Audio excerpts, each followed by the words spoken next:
Hey everyone, welcome back to my YouTube channel Saini learning classes. मैं हूं आपके educator Neha Saini. तो आज मैं आपके साथ डिस्कस करने वाली हूं व्हाट इज़ वाइट फंगस। अभी तक आपने सुना होगा black fungus, mucormycosis, black fungus. इस टर्म को आपने कई बार सुन लिया होगा। ब्लैक फंगस हो रही है, ब्लैक फंगस से ये इन्फेक्शन हो रहा है, वो हो रहा है। लेकिन अब एक न्यू टर्म आपको सुनने को मिली होगी आज, वाइट फंगस। अभी वाइट फंगस है क्या और ये क्यों डेंजरस है ब्लैक फंगस से, ये चीज़ हम डिस्कस करेंगे। और इससे जो क्वेश्चंस हमारे बन सकते हैं कि सबसे पहले वाइट फंगस को कहाँ पर देखा गया या कहाँ पर नोटेड किया गया। तो वाइट फंगस को सबसे पहले नोटेड किया गया पटना में, जहाँ पर 4 मरीज हैं।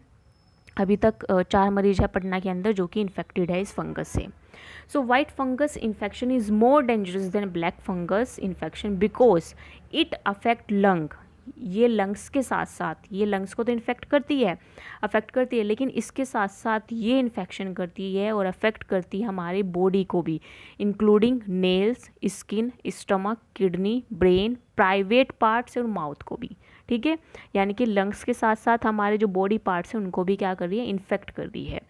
तो जो डॉक्टर्स हैं उन्होंने ये कहा है कि जो वाइट फंगस है वो इन्फेक्ट कर रही है लंग्स को भी, यानी कि इस हमारे जो बॉडी पार्ट्स है उसको तो इन्फेक्ट कर ही रही है, लेकिन इसके साथ साथ लंग्स को भी इन्फेक्ट कर रही है और सिमिलर आपके सिम्टम्स दे रही है जैसे कि कोविड-19 में डिटेक्ट होते हैं।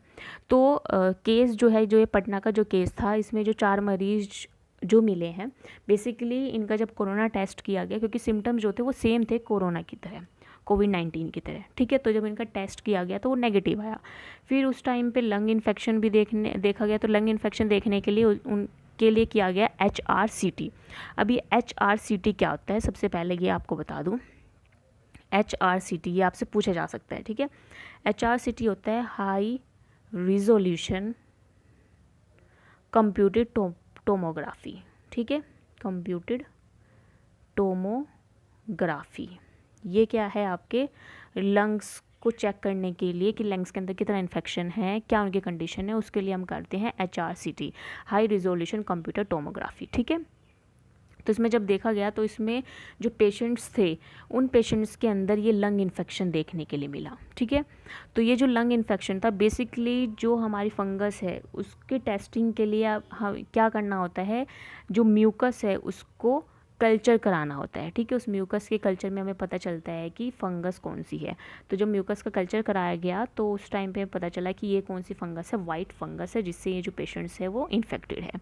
ठीक है, अब ये स्प्रेड कैसे होती है, जैसे कि नॉर्मली आप सभी को पता है कि फंगल स्पोर किस तरह से स्प्रेड होगा। मान लो ये जो फंगल स्पोर है, ठीक है, ठीक है, ये फंगल स्पोर है, तो ये क्या करेगा, इन्फेक्टेड पर्सन से कहाँ आ गया, इन्वायरमेंट में आ गया, इन्वायरमेंट में आ गया। ठीक है, अब ये जो इन्वायरमेंट में है, इन्वायरमेंट में जो भी पर्सन होंगे, ठीक है, जो उसके आसपास होंगे, ये इन्वायरमेंट से कहाँ जाएगा, उस किसी भी पर्सन की स्किन पे डेवलप हो गया है कहीं से भी। इन्वायरमेंट के अंदर सभी तरह के स्पोर्स हैं। ठीक है, हर तरह के आपके माइक्रो ऑर्गेनिजम्स मिलेंगे। तो मान लो अगर यही वाइट फंगस आपके इन्वायरमेंट में है तो ये इन्वायरमेंट से कहाँ करेगी, डेवलप करेगी हमारी स्किन पे। फिर स्किन पे जो आपके कट है या स्क्रैप है या बर्न हो रखा है या कहीं से भी आपकी जो स्किन है वो खुली हुई है, तो उसके थ्रू ये क्या करेगी, आपके बॉडी के अंदर चली जाएगी और जैसे ये बॉडी के अंदर एंटर करेगी वहीं पे कोज कर देगी इन्फेक्शन। ठीक है, अभी अगर आपके नोज़ के थ्रू जा रही है तो कहाँ करेगी इन्फेक्शन, या लंग्स में आपका इन्फेक्शन कोज कर देगी। आपके माउथ के थ्रू जा रही है तब भी आपके लंग्स में इन्फेक्शन हो सकता है।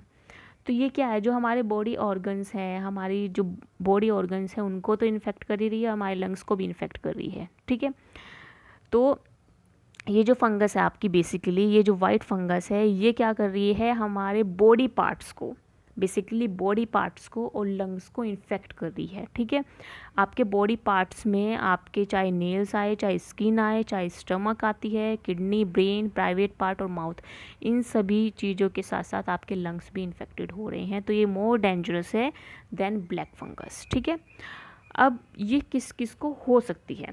So white fungus is also more dangerous for those who have week immunity, यानी कि जिनकी इम्यूनिटी क्या है, कम है।